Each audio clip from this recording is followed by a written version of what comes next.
Hello everyone, this is Tanuja Gupta. Welcome to my channel and let's have a look of lymphoid organs. Okay, चलिए अब इसके बारे में थोड़ा सा डिटेल में हम बात करते हैं क्या होते हैं lymphoid organ.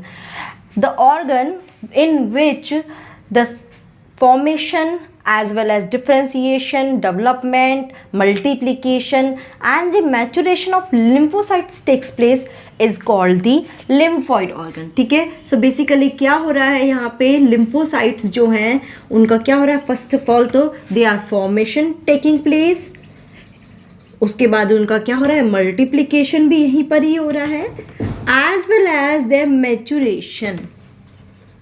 Okay, maturation is also taking place here.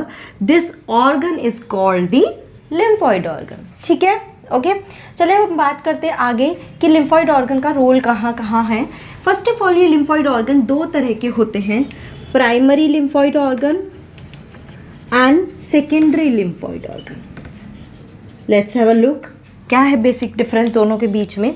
जो प्राइमरी लिम्फॉइड ऑर्गन होते हैं यहाँ बेसिकली क्या होते हैं, जो लिम्फोसाइट्स हैं उनका फॉर्मेशन होता है, उनका मल्टीप्लिकेशन भी होता है और मैचुरेशन भी, तीनों चीज़ यहीं पर ही होती है. ठीक है, तो फॉर्मेशन, मल्टीप्लिकेशन एंड मैचुरेशन. ठीक है, and maturation taking place in this organ. मतलब बेसिकली क्या है, यहाँ पे सेल है अपना साइज ग्रो कर रही है, बड़ी हो रही है और उसमें एंटीजन स्पेसिफिक रिसेप्टर क्या है, एंटीजन स्पेसिफिक रिसेप्टर यहाँ पे वो गेन कर रही है. ठीक है, या इसको अगर मैं लेमन लैंग्वेज में आपको बताना चाहूँ तो ये क्या है, इट इज़ अ होम. ठीक है, क्या या फिर हम इसको क्या बोल सकते हैं, ये क्या है, हमारा स्कूल है जिसमें क्या है, वहाँ पर बड़े हो रहे हैं, लड़ाई के सारे तरीके सीख रहे हैं कि कैसे एक एनिमी से फाइट करना है. तो सारे antigen specific receptor they are gaining और मेच्योर हो रहे हैं, सारी नॉलेज ले रहे हैं कि कैसे, क्योंकि बेसिक काम क्या लिम्फोसाइट्स का, एंटीजन को डिस्ट्रॉय करना. ठीक है, तो यहाँ पे बेसिकली ये स्कूल है जहाँ पे वो सारा पढ़ाई करते हैं. ठीक है, प्राइमरी ऑर्गन दो तरह के होते हैं. First is the bone marrow, okay, and second is the thymus. Okay, तो जितने भी लिम्फोसाइट्स हैं, जैसे कि आपको नॉलेज होगा लिम्फोसाइट्स के बारे में कि लिम्फोसाइट्स दो तरह की होती हैं, B lymphocyte and T lymphocyte. ये दोनों ही लिम्फोसाइट सबसे पहले तो कहाँ प्रोड्यूस होती है, बोन मैरो में. मतलब जितनी भी तरह के ब्लड सेल्स हैं वो सब बोन मैरो में ही प्रोड्यूस होती है. इसमें से जो बी लिम्फोसाइट है इसका सब कुछ formation, multiplication, maturation, everything is taking place in the bone marrow only. जबकि जो टी सेल है वो फॉर्मेशन होने के बाद, मल्टीप्लाई होने के बाद ये कहाँ चली जाती है, थाइमस में चली जाती है फॉर दी मैचुरेशन. ठीक है, मतलब आगे की जो उसकी मैचुरेशन की जो नॉलेज है वो उसको कहाँ मिलती है, थाइमस में मिलती है. ठीक है, बोन मैरो है ये फ्लूइड से रिलेटेड होता है और थाइमस क्या है, ये सेल से रिलेटेड होती है. ठीक है, बी सेल यहाँ बनती है, थाइमस में टी सेल का फॉर्मेशन, एक्चुअल में मैचुरेशन होता है. ठीक है, थाइमस क्या होता है, ये bilobed, it is a bilobed endocrine gland. ठीक है, एंडोक्राइन ग्लैंड. एंड कहाँ पे ये प्रेजेंट होता है, it is present below the sternum. ठीक है, जो स्टर्नम होता है मिडल पार्ट, उसके जस्ट पीछे और हार्ट के पास में. ठीक है, and near by heart it is present thymus. ठीक है, इसकी एक और खास बात क्या होती है कि when a fetus is taking birth, उस टाइम इस थाइमस का साइज जो है वो बहुत बड़ा होता है. जैसे जैसे जैसे एज बढ़ती है, मैचुरेशन होता है, इस थाइमस का साइज छोटा होता जाता है. क्लियर. ठीक है, तो ये दोनों ऑर्गन का तो मेन काम क्या है, उनको पढ़ाना, लिखाना, मेच्योर करना, सारी लिम्फोसाइट्स को उनको जितनी भी फाइटिंग है उसकी नॉलेज देना. ठीक है, अब क्या होता है, after maturation these B and T lymphocyte, ठीक है, these B and T lymphocyte through the circulatory system, और सर्कुलेटरी सिस्टम क्या होगा, ब्लड. ठीक है, तो with the help of blood they reach to another organ. ठीक है, जहाँ पे क्या होता है, वो जितने भी एंटीजन है, मतलब कि एनिमीज हैं उनके साथ फाइट करती है. तो यहाँ पे एक्चुअल में क्या होता है, इनका डिफ्रेंसिएशन होता है. ठीक है, क्या हो रहा है, डिफरेंशिएशन। मतलब टी सेल जो है जब ये एंटीजन के साथ रिएक्ट करती है तो ये इफेक्टर सेल बन जाती है, और जब इफेक्टर सेल बनती है तो 4 तरह की इफेक्टर सेल्स बनती है, वो मैं आपको ऑलरेडी प्रीवियस वीडियो में बता चुकी हूँ। T helper cell, T cytotoxic cell, T suppressor cell and T memory cell. ठीक है, तो यहाँ पे उसका डिफरेंशिएशन हो रहा है, और यहाँ पे एक्चुअल में ये बी और टी लिम्फोसाइट क्या कर रहे हैं, एंटीजन के साथ फाइट कर रहे हैं। ठीक है, एंटीजन के साथ क्या हो रही है, इनकी फाइटिंग हो रही है। यानी कि सेकेंडरी लिम्फोइड ऑर्गन को मैं क्या बोल सकती हूँ लेमन लैंग्वेज में, इट इज़ लड़ाई का मैदान। ठीक है, यहाँ पे क्या है, यहाँ से तो वो सारा नॉलेज लेकर आए हैं, अपने स्कूल में सब सीख कर आए हैं, और यहाँ पे क्या है, लड़ाई के मैदान में वो क्या कर रहे हैं, जो एनिमीज है उनके साथ फाइट कर रहे हैं। ठीक है, तो अभी सेकेंडरी ऑर्गन कौन कौन से थे, let's have a look. First secondary organ जो बहुत इसमें है, that is spleen, second is lymph nodes.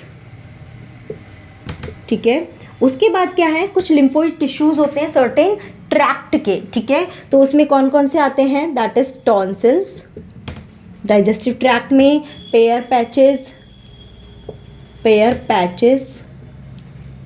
ठीक है, उसके बाद क्या, उसके बाद अपेंडिक्स। फाइन, ओके इसके अलावा कुछ म्यूकोजल सरफेस पे प्रेजेंट होते हैं, म्यूकोजल सरफेस पे लिम्फोइड टिश्यूज प्रेजेंट होते हैं जिसको बोलते हैं माल्ट। ठीक है, क्या फुल फॉर्म है इसकी, म्यूकोजल, बस इसका फुल फॉर्म ही याद रखना है, एसोसिएटेड लिम्फोइड टिश्यू। ठीक है, ओके ये ध्यान रखना, इसका फुल फॉर्म क्या है, म्यूकोजल एसोसिएटेड लिम्फोइड टिश्यू।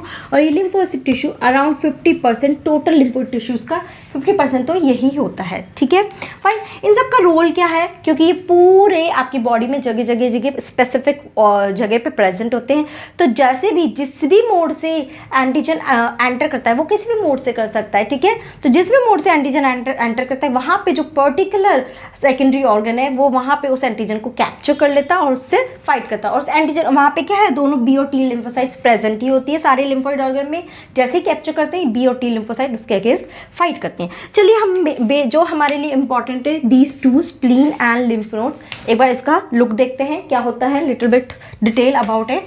ठीक है, तो सबसे पहले मैं स्प्लीन के बारे में बात करती हूँ। स्प्लीन क्या होता है, it is a bean shaped. ठीक है, okay so first is spleen, क्या है, it is a bean shape organ. Okay, और कहाँ पे प्रेजेंट होता है, it is near by the stomach, और स्टमक में भी कहाँ, लेफ्ट हैंड साइड पे होता है। ठीक है, और left side near by stomach it is present. Okay, spleen ये क्या होता है, अगर मैं इसका पूरा स्ट्रक्चर देखूँ तो इसमें एक तरह से 2 पल्प होते हैं, outer pulp and inner pulp. ठीक है, okay this outer pulp is called the white pulp. ये स्मॉल पैचेस होते हैं, वाइट पल्प के क्या होते हैं, स्मॉल पैचेस होते हैं। और इसको मैं दूसरे कलर से बता देती हूँ, and this inner one is called the red pulp. और इसके कैसे होते हैं, लार्ज पैचेस होते हैं। ठीक है, दोनों में डिफरेंस क्या है, जो वाइट पल्प है इसमें ही क्या होती है, बी और टी लिम्फोसाइट्स होती है, जितनी भी बी और टी लिम्फोसाइट्स है वो वाइट पल्प में प्रेजेंट होती है। और जो रेड पल्प होता है इसमें क्या प्रेजेंट होती है, इसमें क्या प्रेजेंट होती है, फेगोसाइट्स यानी कि मैक्रोफाजेस आप कह सकते हैं, फेगोसाइट्स, एरिथ्रोसाइट्स वो यहाँ पर प्रेजेंट। अब क्या होता है, इसमें ब्लड वेसल्स के थ्रू ब्लड आता है। ठीक है, ब्लड वेसल्स के थ्रू यहाँ पे ब्लड आता है, और इस ब्लड में से फिल्टर होता है ब्लड। ठीक है, फिल्टर होता है ब्लड, और इसमें से जितने भी, अगर सपोज इस ब्लड में कोई एंटीजन आया तो ये क्या कर लेते हैं, फिल्टर होके वो एंटीजन यहाँ आ गया, और जैसे ही वो कैप्चर कर लेते हैं उस एंटीजन को, ये white B and T and macrophages सब क्या करती है, उस पर अटैक करना शुरू करती है, और टी लिम्फोसाइट ओवरऑल एक इम्यून सिस्टम जनरेट करती है और पूरे इम्यून सिस्टम को ही एक्टिवेट कर देती है। समझ में आ रहा है? ठीक है, तो यानी कि इसको 2 मेन नाम देते हैं स्प्लीन को। The first name is given as the blood bank. ठीक है, यहाँ पे ही सारे ब्लड वेसल्स रहती हैं। And second it is called the graveyard of RBCs. क्यों बोलते हैं ग्रेवयार्ड ऑफ आरबीसीज? क्योंकि नहीं भी आरबीसीज के लिए होती है, वो यहीं पे प्रेजेंट होती है, that is why it is called the graveyard of RBCs. Blood जो भी है, पूरा ब्लड यहाँ इसके थ्रू निकलता है, तो जितने भी एंटीजन प्रेजेंट हो गए यहाँ से फिल्टर आउट हो जाते हैं, उनको कैप्चर कर और ये सारी सेल्स उस पर अटैक करती हैं, उनको किल कर देती है। आया समझ में? ठीक है, this is about the spleen. Now let's have a look of next one, that is lymph nodes. So ये हम बात करते हैं लिम्फ नोड्स के बारे में। ये क्या होते हैं? सी, जैसे कि हमारी बॉडी में पूरा नेटवर्क न्यूरॉन्स का पूरा नेटवर्क फैला हुआ है, पूरे बॉडी में ब्लड वेसल्स हैं, उसी तरह से एक सिस्टम होता है जिसको हम बोलते हैं लिम्फेटिक सिस्टम। क्या बोलते हैं हम उसको? Lymphatic system. ठीक है, ये लिम्फेटिक सिस्टम में क्या होता है? It is made up of lymph vessels. ठीक है, और ये क्या होती है? ये ब्लड वेसल्स के साथ साथ ही रन करती है हमारी पूरी बॉडी में। ठीक है, लिम्फ भी फ्लो रहता है। इस लिम्फ वेसल्स में जगह जगह नोड्स प्रेजेंट होते हैं। ठीक है, नोड्स प्रेजेंट होती है, मतलब एक तरह से आप कह सकते हैं क्लम्प प्रेजेंट होता है, जिसी को हम क्या बोलते हैं? लिम्फ नोड्स बोलते हैं। ठीक है, फाइन। ये क्या होता है? पूरी बॉडी में तो लिम्फ वेसल्स होती है और lymph nodes at certain places ज़्यादा पाए जाते हैं।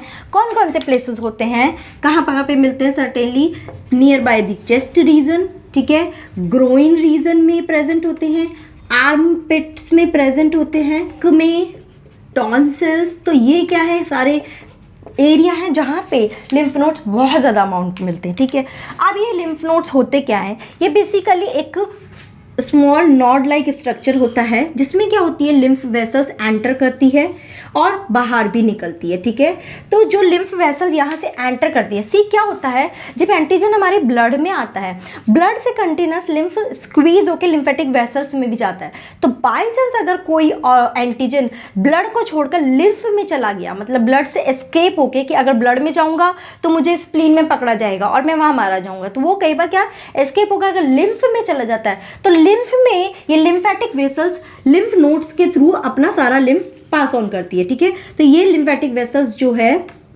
दिस इज लिम्फेटिक वेसल्स, इसने क्या किया? लिम्फ को कहाँ लाया? दिस इज लिम्फ, और लिम्फ नोड के अंदर लाया।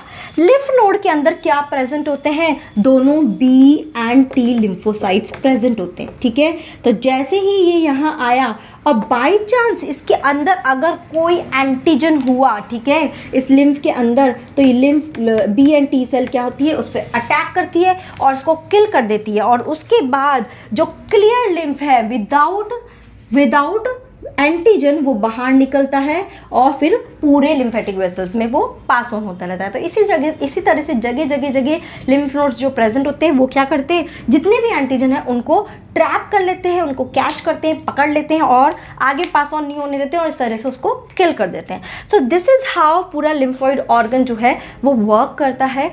Fine. So I hope this is clear to all of you. If you still have any doubt, please put your query in the comment box. And thank you so much guys for watching this video. Thanks a lot.